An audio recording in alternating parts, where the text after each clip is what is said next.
última lectura del domingo hablaba precisamente de eso, de que en la época de Nehemías se leía la palabra de los judíos desde la aurora hasta el mediodía. Así que no puedo decir que los sermones del cura Samuel sean largos, porque entonces eran 7 o 8 horas, ni Fidel Castro. Con permiso.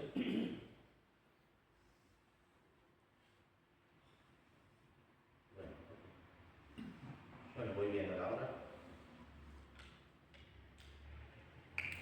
En primer lugar, muchas gracias a don Samuel, gracias a ustedes por la asistencia, por el esfuerzo también de venir a estas horas. Y más en estas horas invernales es un doble esfuerzo. Hemos estado hablando ahí también afuera de los horarios de misa, de lo difícil que es asistir a ciertas personas a estas horas. Así que muchas gracias por todo. Gracias.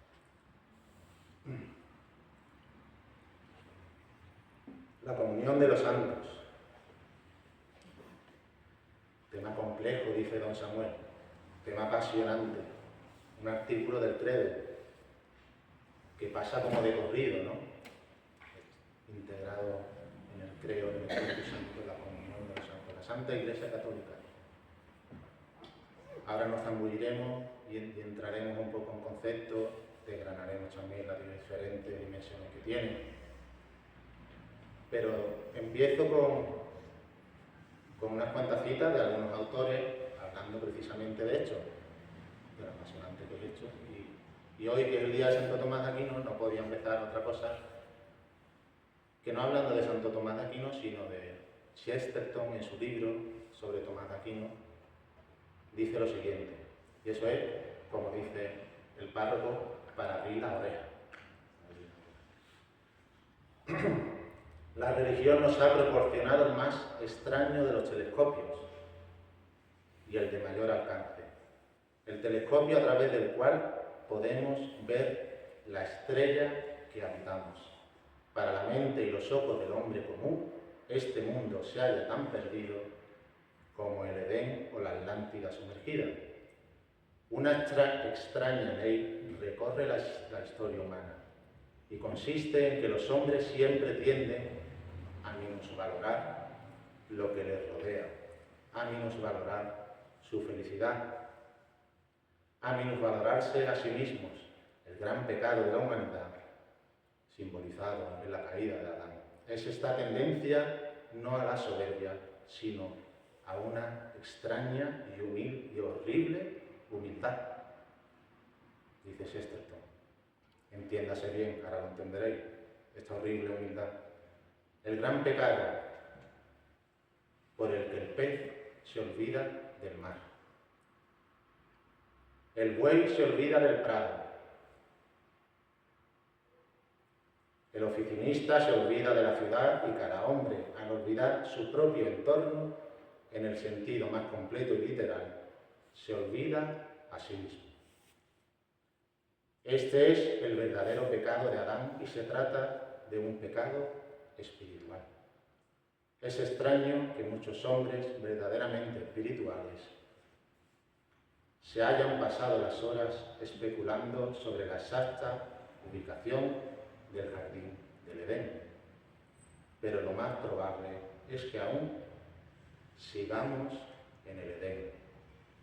Solo son nuestros ojos los que han cambiado. Y cierro cita. Estas palabras de Chesterton nos invitan a abrirnos a la realidad sobrenatural, a la realidad de lo invisible, a que no solo lo que toca en nuestro sentido es lo más tangible, lo más inmediato, lo más verdadero que tiene nuestra vida. Y Chesterton empieza prácticamente ese libro invitándonos a esto, al realismo del amor, al realismo de la vida sobrenatural.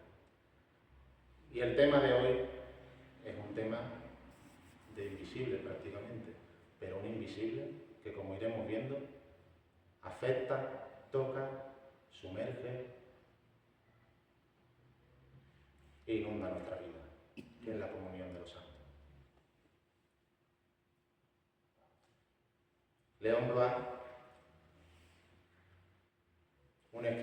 entonces decía sobre Jesús: Jesús está en el centro de todo, Él lo asume todo, Él soporta todo, Él lo sufre todo. Es imposible pegar a alguien sin pegarle a Él, humillar a alguien sin humillarlo a Él, matar a alguien sin maldecirlo, matarlo a Él mismo, a Jesús. El más bajo de los criminales tiene que pedir prestado el rostro de Cristo para recibir una bofetada, de cualquier mano que sea.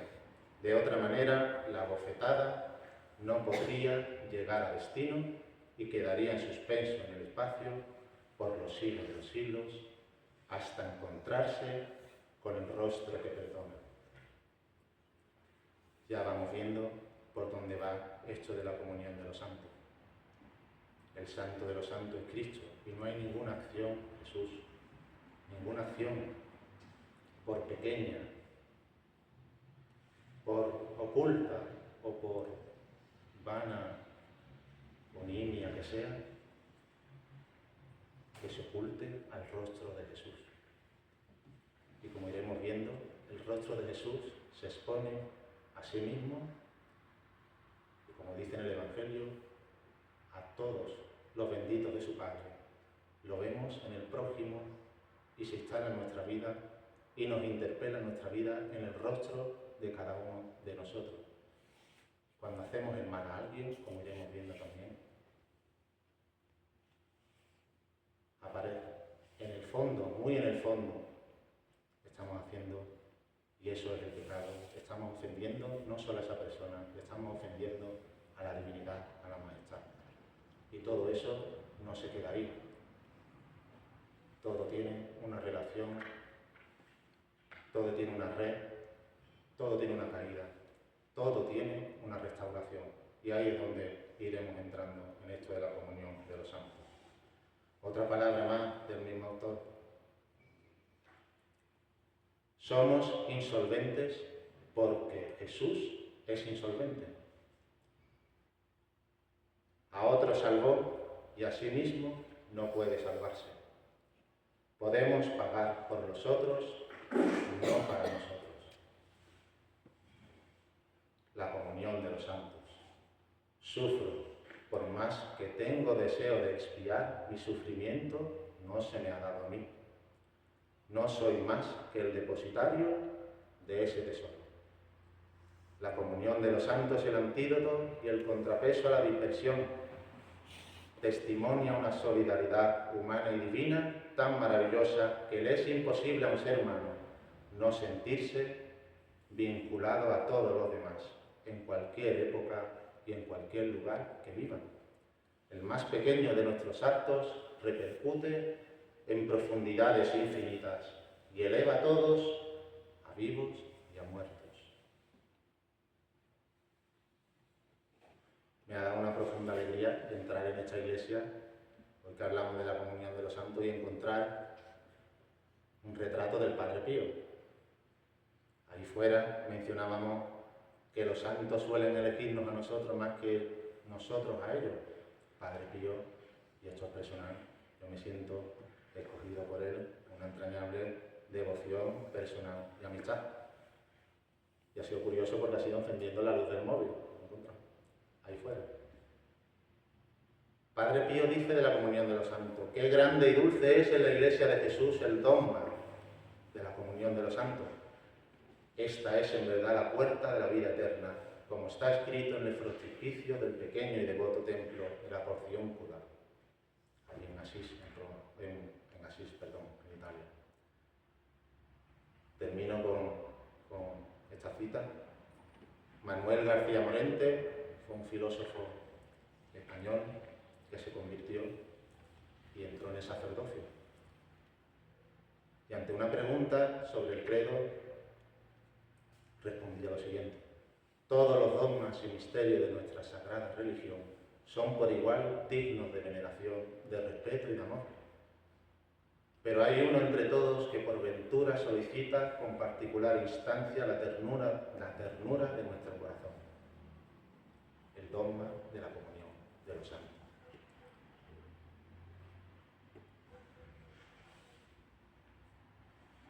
Pío XII, en su encíclica Michis y Corpori, el cuerpo de Cristo,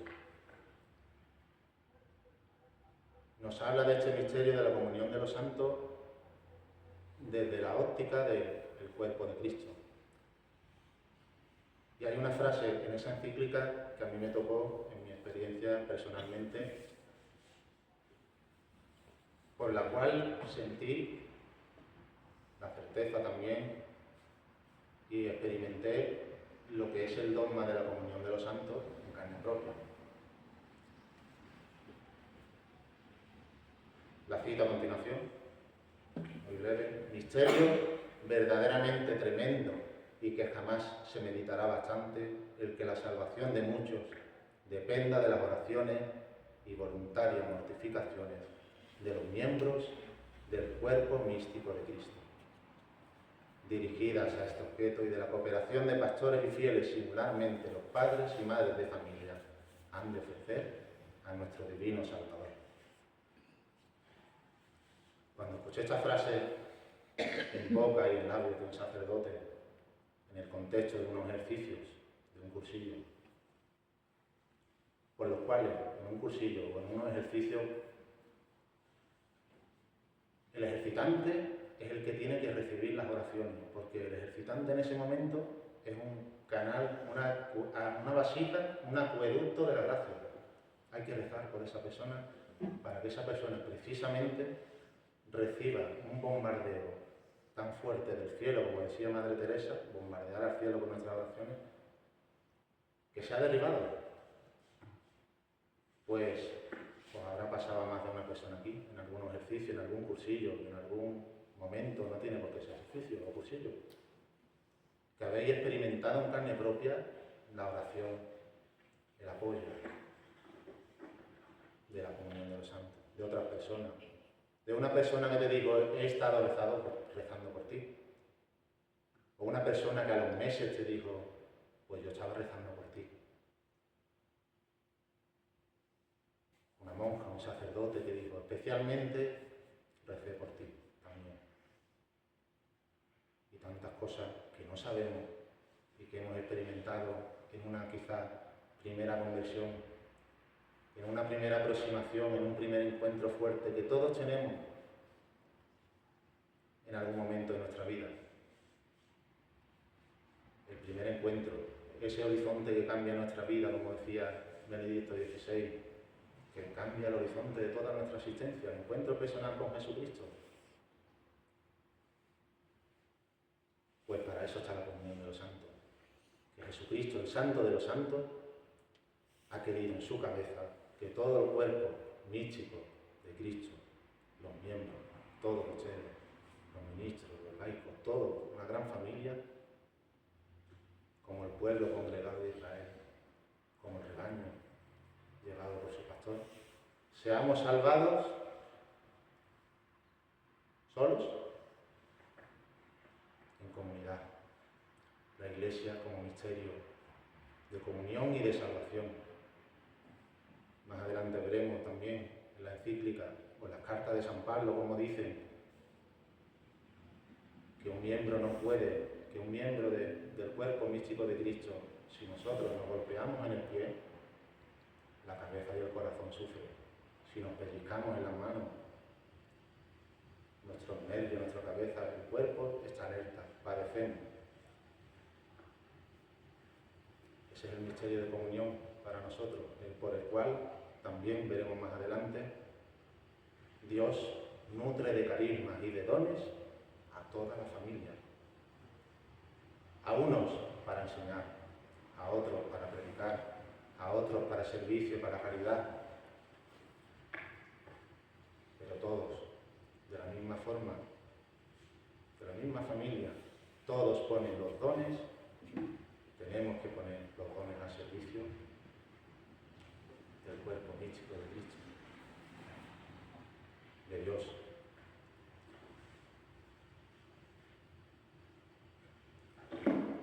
Una segunda aproximación, para que entendamos este concepto, nos la da en una pregunta y respuesta muy concisa y muy certera el Catecismo de San Pío X, el Catecismo Mayor. por las cuales se integra la comunión de los santos en la santidad de la Iglesia. ¿Qué nos enseña el 9º artículo en la Santa Iglesia Católica, la comunión de los santos?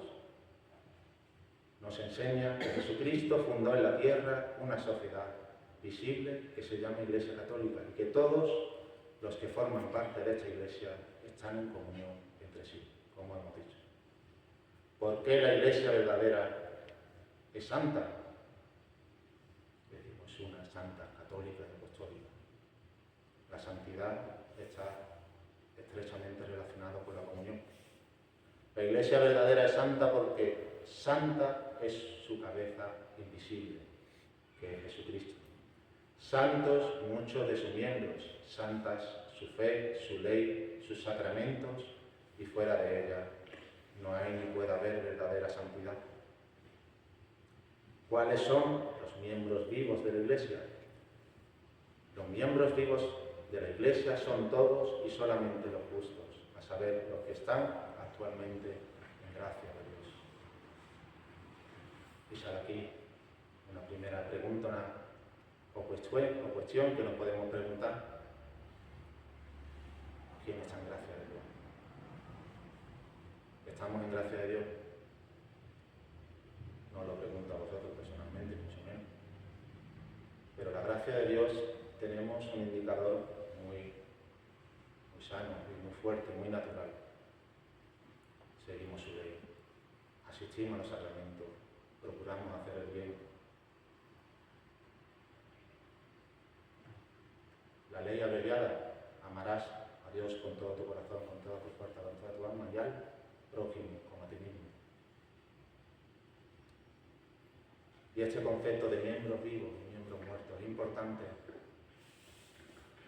para precisamente la comunión de los santos entrar y vigilar, estar vivos en esa misma comunión, para que nuestras oraciones, para que nuestra actividad y para que nuestra vida, la vida del alma que habita el Espíritu Santo en nosotros, no se vaya de nosotros. Y si por alguna circunstancia se va y estamos en pecado, Jesús vino a salvar. Jesús es médico. Jesús viene en rescate de todos nosotros. Y como todo el Evangelio se está hablando siempre del hoy, del hoy, del hoy. Mientras tengamos vida, tenemos esperanza. Acudamos a esa misma fuente, a ese mismo mar inundado de perdón, a ese infinito océano de misericordia que es el Señor.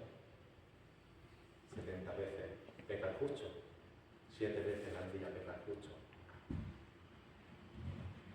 Entremos en la comunión de los santos, en el corazón de Cristo, acudamos al sacramento de la confesión y entraremos en esa red, se puede decir, en ese wifi, en esa conexión con Dios.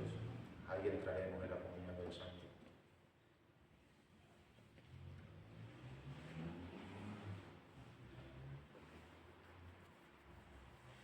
Continuó con la misma encíclica de Pío XII, una encíclica que, por cierto, escribe el sumo pontífice en el año 43, en el contexto de la Segunda Guerra Mundial.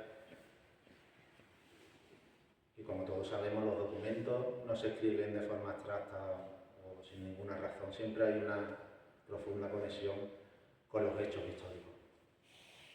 Pío XII lo escribe en un contexto y lo explica en el proemio de la misma encíclica, de cómo él mismo se congratula y se emociona de ver que incluso en las dos conflagraciones más grandes del siglo XX, en el que el hombre se enfrenta con el hombre de una forma terrorífica, las dos grandes guerras mundiales, pues a pesar de eso, en un contexto de guerra mundial, a pesar de un enfrentamiento enconado, ideológico, familiares, pues él ve, experimenta antes, cuando anteriormente fue el Papa y también como Papa, cómo se elevan oraciones, cómo se unen todos los obispos del mundo, cómo cómo se une el clero, cómo se unen tantas familias, tantas personas de tantas naciones diferentes en un mundo moderno en el que las comunicaciones ya estaban despertando, y él experimenta en carne propia y su grupo la comunión de los santos. Y le hace escribir una encíclica para alentar en la esperanza de que no solo en la cabeza encontraremos totalmente en la cabeza a Jesucristo, vamos a encontrar la salvación, pero de una forma incluso más inmediata, más mediada y cercana, lo vamos a experimentar también en la cercanía de los santos, en los cuales también, como preguntabas afuera, está San José, está la bienaventurada Virgen María, están todos los santos que nos han precedido en la historia, que están en el cielo, la nube de testigos, dice San Pablo, una nube de testigos que abren el camino, que nos han precedido y por las cuales dice San Pablo, sed imitadores míos, y no lo dice en vano, lo dice en cuanto seguidor de Jesucristo. Seguid a Cristo, imitad lo bueno que hay en mí, imitad a los santos. ¿Y qué mensaje nos dan los santos en toda la historia? Los que nos han precedido, los más cercanos, los que hay devoción. Pues el mensaje de que han entrado en la gloria, de que nuestro peregrinar, de que el fin último de nuestra vida no es otra cosa que entrar en la gloria y preceder a todos los que nos siguen, pues como veremos más adelante también, entrar en el umbral del paraíso no detiene la misión de los santos. Santa Teresa decía, Santo Domingo y otros santos, Padre Pío decía a sus hijos espirituales, me quedaré en el umbral del paraíso hasta que el último de mis hijos espirituales entren en la gloria. Nos imaginamos a Padre Pío así, colocado en un... Padre Pío está gozando en la gloria de la felicidad máxima y eterna, pero eso lo dijo un santo padre también, San Cipriano, perdón. ¿Los santos son felices en el cielo? Sí. Pueden ser más felices, pueden ver acrecentada su alegría, su bienaventuranza. Sí, porque en la iglesia militante, en la iglesia peregrina, mientras hasta el último de los escogidos por Dios, desde toda la eternidad, los santos, los bautizados, los que están llamados, los que estamos llamados a entrar en la gloria en el cielo, bueno, entonces la alegría de los santos será acrecentada. Y no en vano en el Evangelio dice que los ángeles, que en el cielo hay más alegría por un pecador arrepentido que 99 justos que lo merecen, sin necesidad de arrepentimiento. Es algo que me gusta también mucho predicar en los bautizos. Hay una parte en la rúbrica del ritual que se invita a la liturgia del cielo, la intercesión de los santos, para ejercer un patronazgo sobre el recién bautizado. En el cielo hay una absoluta fiesta, porque un nuevo miembro de Cristo entra en el cuerpo místico de Cristo. Y como hemos escuchado también antes lo que ha dicho Pío XII, de forma singular a los padres y madres de familia, cuando traéis niños, nuevos hijos, aquí a la tierra y son bautizados.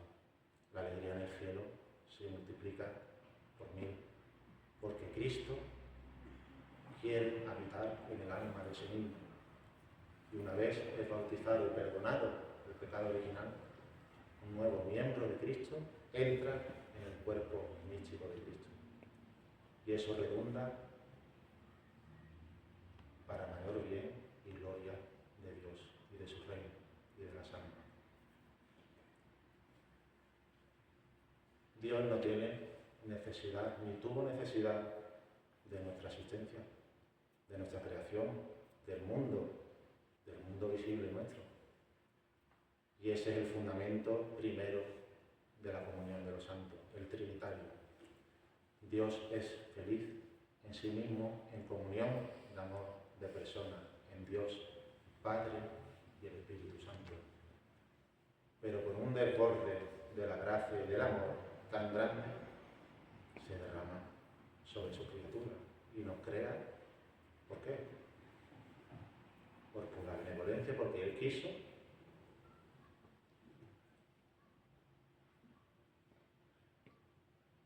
Y así nos llama.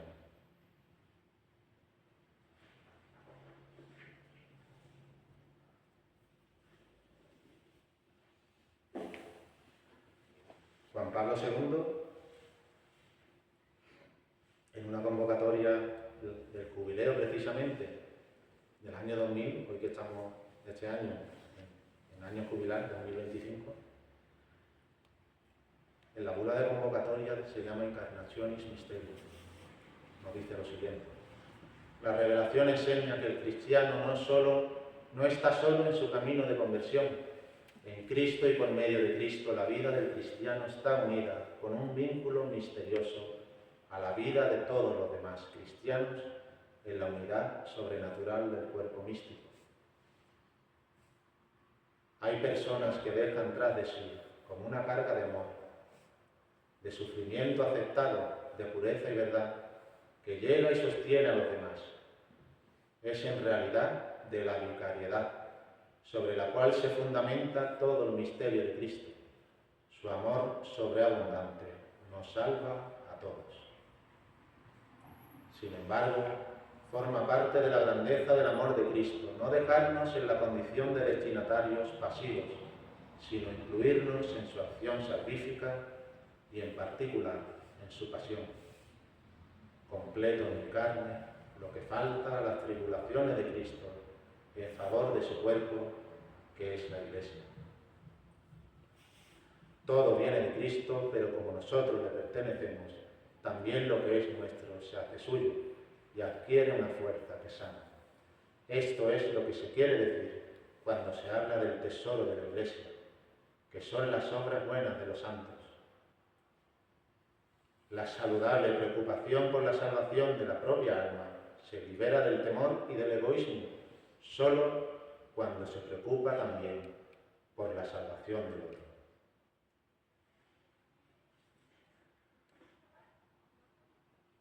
Seguimos. Estas palabras de Juan Pablo II, de San Juan Pablo II, inciden en lo mismo que nos estamos escuchando. Y hemos escuchado una palabra: vicariedad. Vicariedad, en este contexto de la comunión de los santos, no es otra cosa que algo que ocurre mucho en nuestro día a día, cuando hay algún mal. Cuando algún niño pequeñito, algún hijo vuestro, comete algún mal. Vamos a poner un ejemplo, ¿eh? El padre es el que riñe, la madre se pone delante, intercede. Os suena esta historia. Hay algunas madres que ya no me están asintiendo. Esto es la vicariedad. En representación, en mediación, interposición. No porque Dios nos quiera el mal y que un santo se ponga delante ante la ira divina simplemente. De hecho, el que cierra el círculo es el mismo Jesucristo. La vicariedad de su pasión, en sus llagas hemos sido curados. Cuando nosotros expiamos nuestras culpas, cuando en la oración dolorosa, sufrida, intercedemos por alguien, nos ponemos justamente ante el trono divino y decimos: Señor, y suplicamos por su clemencia, o suplicamos una petición particular, suplicamos la salud, tanto corporal como de alma. Estamos ejerciendo esta misma vicariedad. Y ahí la comunión de los santos, créeme, cobra vida más que nunca. Pues completamos en nosotros la pasión que ya una vez sufrió el máximo vicario de todos, el santo de los santos, Jesucristo. Y Él, solo Él, el único sacerdote eterno, solo Él quiso asumir esa carga en la noche de Getsemaní. Más adelante lo veremos también, como en esa noche santa,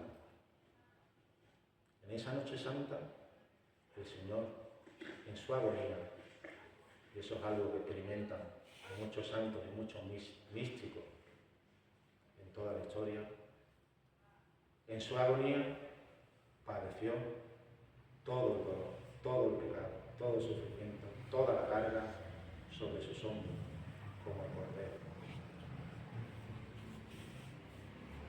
Pero también nos dice San Máximo, el confesor, al asumir toda esa carga, todo ese dolor, también asumió todas las oraciones, todos los consuelos y todas las buenas obras de sus elegidos.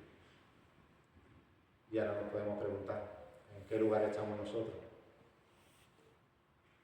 En el lugar, en el misterio de la cruz y de la gloria y de la resurrección.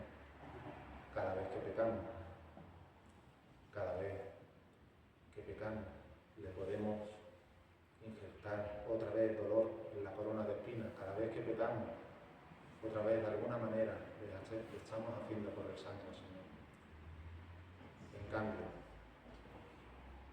una vez reconciliado con el Señor, una vez reconciliado también y siendo miembro vivo del cuerpo de Cristo, nos acercamos a su sagrado corazón, consolamos su sagrado corazón, reparamos la herida que le hemos causado y entonces obramos el mayor milagro. Que Jesús es consolado, que el mismo Dios, que nosotros en esta ocasión es el alma el que remonta el vuelo hasta el corazón de Cristo para consolar el mismo Sagrado Corazón.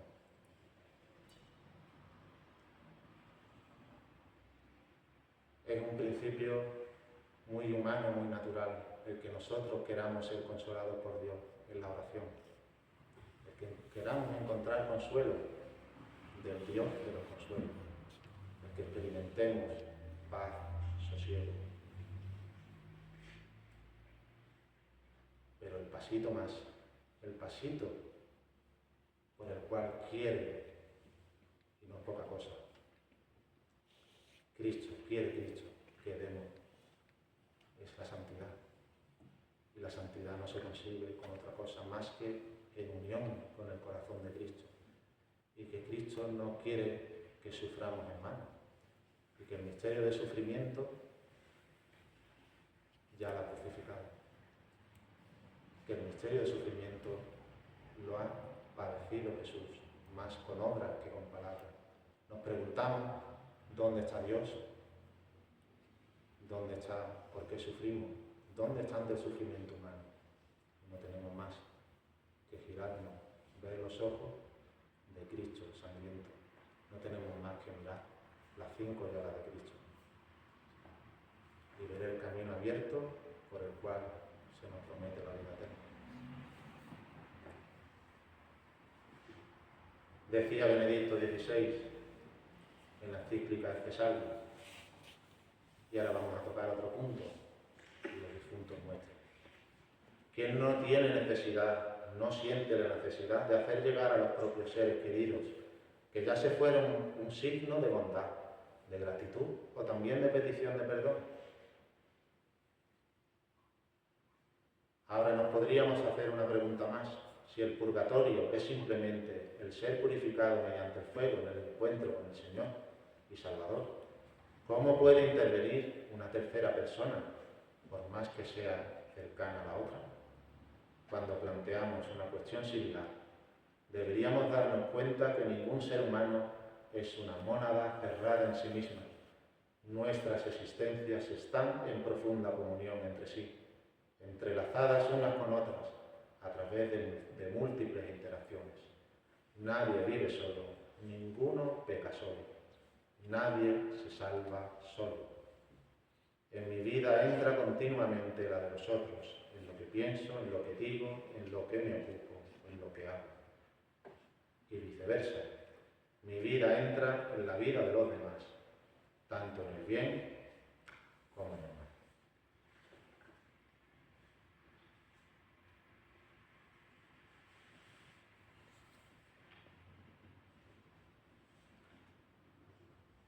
La comunión de los santos como fruto de la oración de Jesús a través del Espíritu. A todos nos suena la cita del Evangelio de San Juan, el versículo 17. Cuida en tu nombre a los que me has dado para que sean uno como nosotros, como tú, Padre, en mí y yo en ti, que ellos también sean uno en nosotros. No te pido que los retires del mundo, sino que los guardes del maligno. Santifícalos en la verdad. Y por ellos me santifico a mí mismo para que ellos también sean santificados en la verdad. Yo les he dado la gloria que tú me diste para que sean uno como nosotros somos uno. Os conviene que yo me vaya, porque si no me voy, no vendrá a vosotros el Paráclito, pero si me voy, os lo enviaré. Vemos que esta comunión de los santos, que es el misterio, el sacramento, que es la Iglesia, sacramento y reflejo en el mundo de esta misma Trinidad, de este mismo misterio, como tu Padre y en mí, yo en ti, que ellos también sean uno para que el mundo crea que tú me has enviado. Un mismo espíritu, una misma fe, un solo bautismo. ¿Os suena? La semana pasada ha sido la semana por la unidad de los cristianos.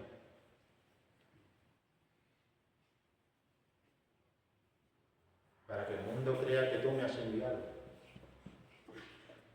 Hay una canción antigua de John Lennon, creo, que decía que había que derribar los muros y crear más puentes. Estas 4 paredes, los muros de la Iglesia, más allá de las piedras vivas en las cuales habita el mismo Espíritu Santo. Estas mismas 4 piedras que con tanto sudor, lamento y color rojo ha costado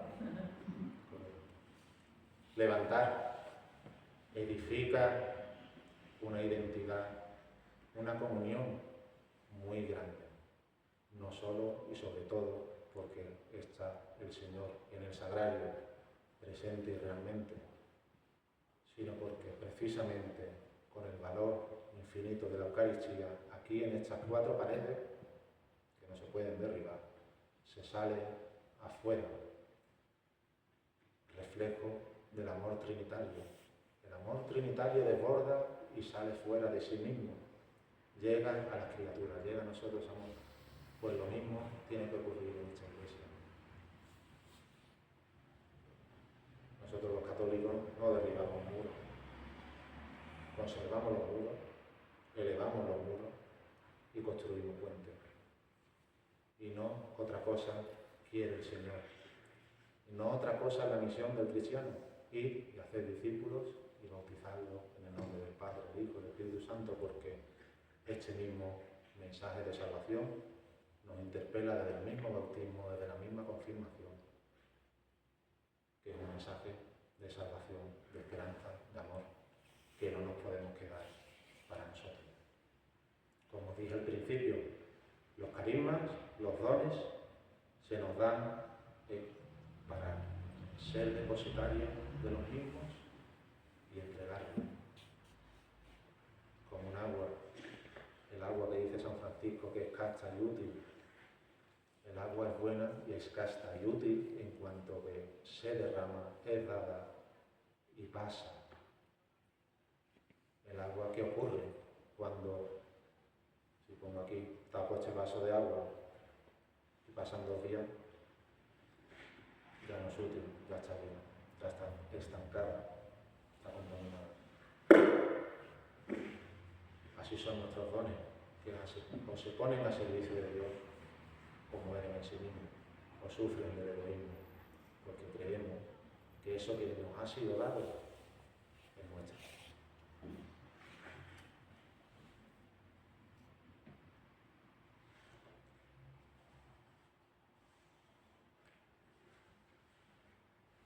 hablando de santos, hay un escrito de Santa Teresita, de Santa Teresa de Niño Jesús, otra de las santas, de mis santas predilectas también, que he escogido porque, aparte de ser una santa más moderna, que tenemos más cercano en el tiempo, es una de las santas que ha sabido experimentar y dejar un legado también escrito, que por cierto ya os recomiendo a todos el libro famoso de su vida, autobiografía espiritual, Historia de un alma, el cual desarrolla, casi como el libro de las confesiones de San Agustín, una introspección de su alma, de su vida, a la luz del misterio de Cristo, precioso. Y ella, Santa Teresita, ilumina casi como nadie en estos últimos tiempos lo que es la comunión de los santos, lo que es, como decía ella, su vocación altísima, que le costó un poquito encontrar, pero como veremos después, ya entenderéis por qué. Y una de las preguntas que también se hacen algunas personas, o legítimas o espontáneas, que por qué Dios hace diferencias a uno y llama a grandes grados de santidad y a otros no tanto. No podemos pensar en cualquiera. Esto responde Santa Teresita. Jesús se dignó ilustrarme acerca de este misterio. Puso ante mi vista el libro de la naturaleza y vi que todas las flores por él creadas eran hermosas, que el esplendor de la rosa y la blancura de la azucena no menguan en nada la sencillez hechizadora de la margarita. Comprendí que si todas las florecillas quisieran ser rosas, perdería la naturaleza su galanura primaveral y ya no estarían los campos esmaltados de florecillas. Lo mismo ocurre en el jardín animado del Señor, en el mundo de las almas, pues a semejanza de las rosas y azucenas le pareció bien crear los grandes santos. Mas también creó otros más pequeños que se contentarán con ser humildes margaritas o sencillas violetas. Comprendí otra cosa, y es que el amor de nuestro Señor se revela lo mismo en el alma más sencilla que en la más sublime. Si todas las almas se asemejasen a la de los santos doctores, parece que Dios no defendería bastante llegándose a ellas, pero ha creado también al niño desvalido, que no sabe más que gemir débilmente. Ha creado al pobre salvaje, y hasta estos corazones se digna bajar también.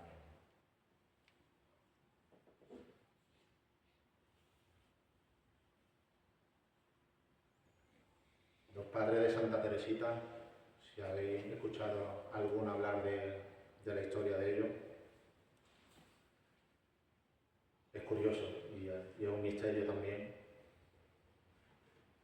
Tuvieron nueve hijos, 2 se le murieron, varones, Luis Martán y Celia Guerin. Luis iba para seminarista, iba para la trapa, creo yo, iba para seminario, y ella quería meterse a monja, visitandina. Y un deseo muy grande que tenían los dos era de tener un hijo sacerdote y un hijo misionero. Los 2 varones que tuvieron murieron, y la última de las hijas fue Santa Teresa del Niño Jesús. 5 entraron en el convento de Carmelo. Pero lo curioso es que el deseo de los padres se fue colmado, escuchado, porque así lo quiso Dios, fue multiplicado por 1000, porque Santa Teresita, si ya lo sabéis, es nombrada copatrona de las misiones, misionera junto con San Francisco Javier.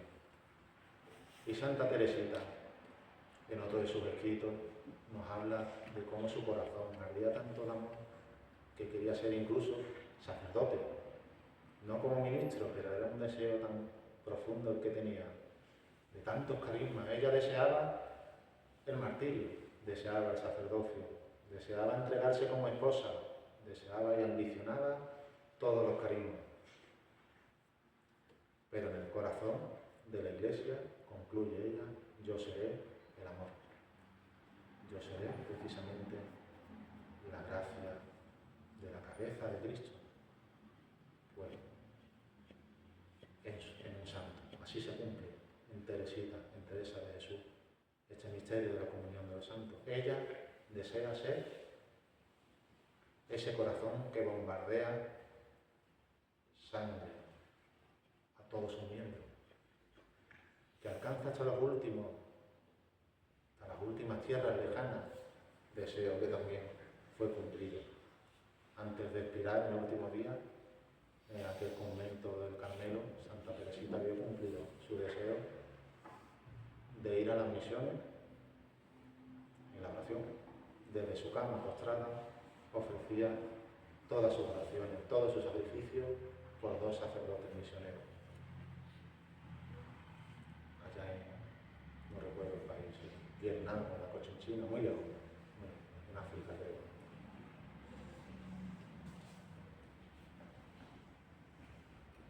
Este es el misterio de la comunión de los santos. Y Santa Teresita es uno de los ejemplos mayúsculos del siglo XIX, siglo XX, de cómo, siguiendo las insinuaciones de la gracia, atendiendo a la voluntad de Dios, podemos cumplir nuestro lugar en el mundo y ser también un vaso de gracia, o si queremos ambicionarlo también, ser un corazón que explote para todos los demás, que explote de gracia, que sea como una bomba por la cual todos los que se nos acerquen se queden iluminados como el rostro de Cristo, que vean en nosotros ese mismo rostro de Cristo.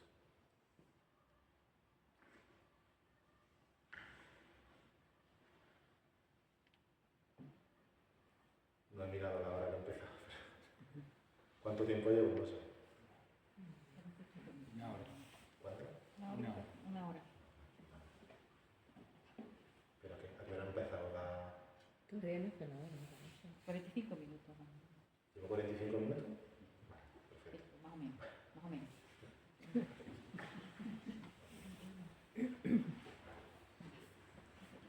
Ya le dije a don Samuel que traigo mucho folio, pero no os asustéis. Yo esto prefiero pasarme que quedarme corto. Esto es, no sé.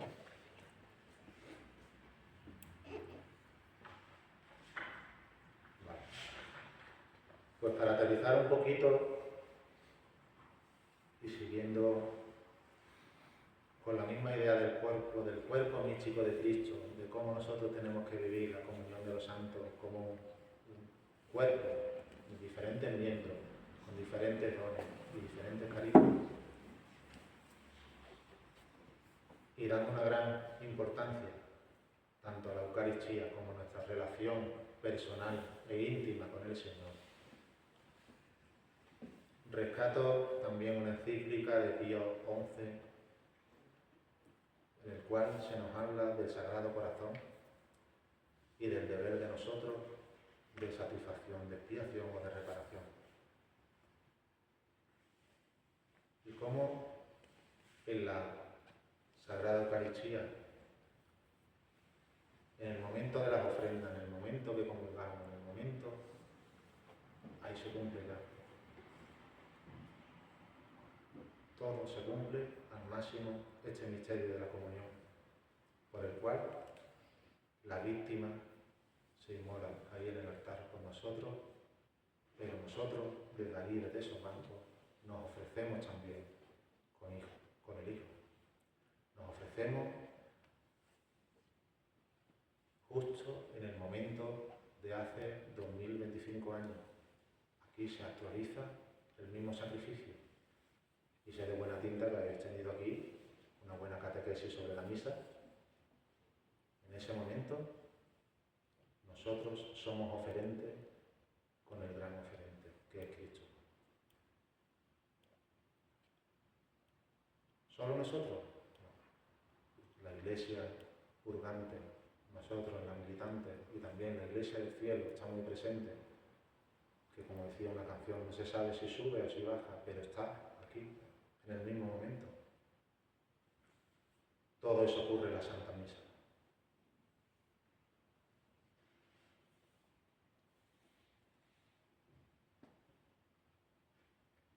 Debe unirse con este sacrificio eucarístico la inmolación de los ministros y de los otros fieles, para que también se ofrezcan como hostias vivas, santas y agradables a Dios. Cada uno de nosotros debe participar en la Eucaristía ofreciéndose a sí mismo como la víctima del sacrificio, compartiendo así el sacrificio ofrecido al Padre por el Hijo. Solo de este modo se comprende que la pasión expiadora de Cristo se renueva y en cierto modo se continúa y se completa en el cuerpo místico de Cristo, que es la Iglesia, que todavía padece y desea tenernos por socios en la expiación. De este modo, la expiación es como la práctica que sigue la consagración, que afirma la unión con Cristo, pues lo perfecciona participando de su padecimiento y la consuma ofreciendo sacrificios por los hermanos. En efecto, un alma de veras amante de Dios, si mira el tiempo pasado, ve a Jesucristo trabajando, doliente, sufriendo durísimas penas por nosotros los hombres y por nuestra salvación, tristezas, angustias, oprobio, quebrantado por nuestras culpas y sanándonos con sus llagas. Es de notar que esta conciencia nuestra acerca del sufrimiento de Jesús por nuestros pecados y los de todos los hombres llega a todos los tiempos, puesto que el hombre ha sido y será siempre el mismo pecador, y puesto que cada pecado renueva a su modo la pasión del Señor.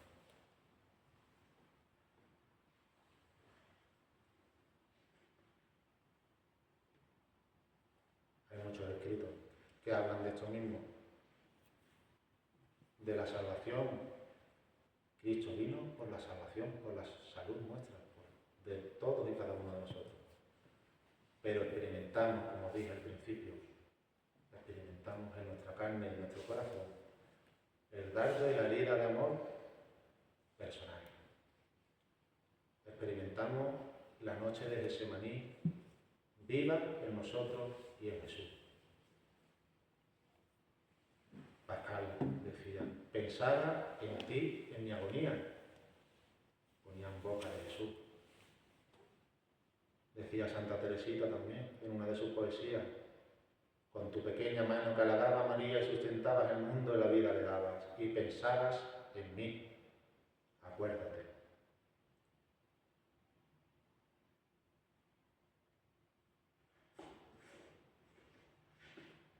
Al experimentar esa herida de amor en nosotros, a saber, como decían los grandes místicos, que por ti me volvería a crucificar, por ti, cada uno de vosotros, volvería a bajar al mundo y me volvería a crucificar y a darme entero.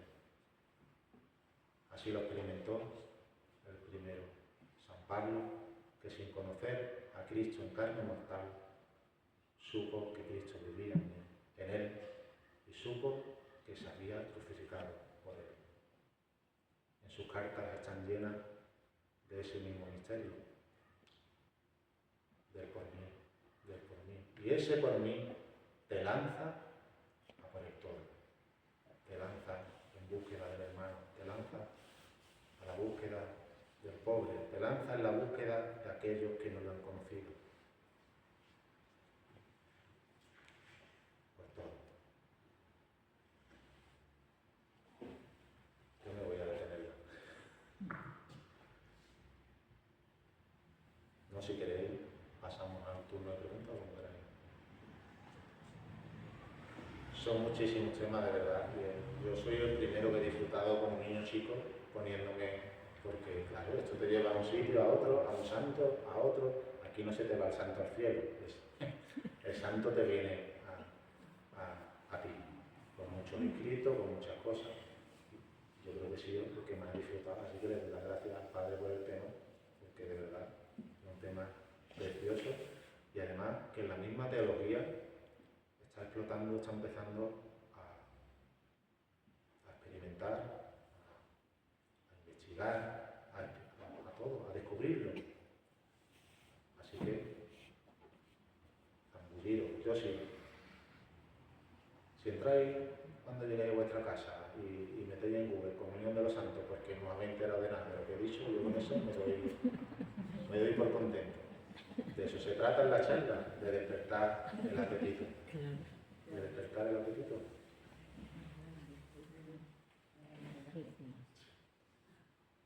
¿Alguna cuestión de los miles que puedes saber?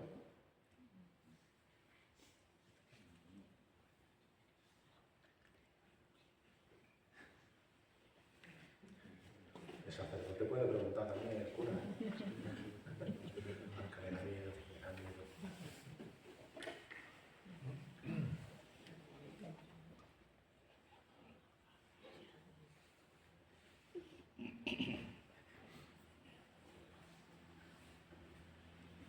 Yo quería, más que una pregunta, quizá que usted volviera sobre el tema del momento de la Eucaristía, o el efecto, la relación, lo que influye la Eucaristía en la comunión de los santos, del cielo y de la Sí, del sí. pueblo. No, me alegra. Usted lo ha dicho, ¿no? Pero quizá me gustaría Sí. sí puede. Pues mira, preparándome el tema, la Eucaristía podría ser y englobar absolutamente todo el tema. Todo el tema, porque como dije antes, la Eucaristía y la Santa Misa se vive de forma, por antonomasia, todo el misterio de la comunión de los santos. Las tres iglesias, los difuntos, en el memento, en el recuerdo de la plegaria eucarística, que en ese momento tenemos que recordar todo, lo recuerda el sacerdote, pero por la misma eficacia de la plegaria eucarística de la Iglesia, estamos recordando y poniendo ahí en el altar de la ofrenda el Hijo Jesucristo en la cruz, estamos poniendo a todos nuestros difuntos, sean nombrados o no sean nombrados. Si se pone el nombre, pues se mete en el canon, un difunto querido, una intención particular, pero más allá, ¿qué es más eficaz o menos eficaz? Eso es otra cosa. Pero Dios quiere también que vivamos esa comunión de los santos precisamente con nuestros difuntos y que lo recordemos muy especialmente en la Santa Misa porque es la mayor de las oraciones. La mayor de las oraciones. Vale. Eso en cuanto a la iglesia purgante, los difuntos. Nosotros, como iglesia militante, como iglesia aún en vía, como iglesia peregrina, cuando estamos aquí en el templo, nos unimos a esa misma iglesia celeste, nos unimos, como dije antes, al misterio de la crucifixión. Volvemos, se reactualiza ese misterio de nuevo del Calvario, de una forma obviamente incruenta, aquí no, pero es la misma eficacia.